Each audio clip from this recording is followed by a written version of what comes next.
Okay, let's get to the basics. I'm not going to apologise here. I see this not happen so many times, and there's so many silly mistakes made.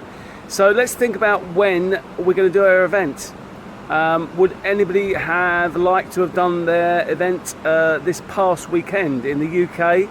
We had the Wimbledon finals on Sunday. We had the World Cricket finals on Sunday, and we also had the British Grand Prix.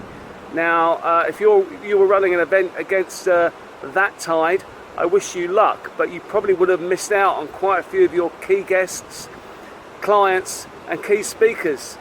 Now, that does sound a little bit over the top, but what I suggest is when you do your events is you check around for what's going on worldwide, sporting-wise, big events, big festivals, and double check you don't clash your dates with those people, because you're going to lose out.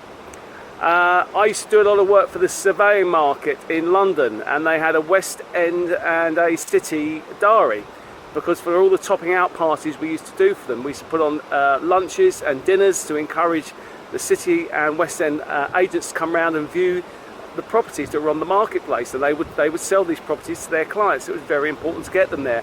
We used to give them gifts like silk ties and shirts, and put on entertainment and great food.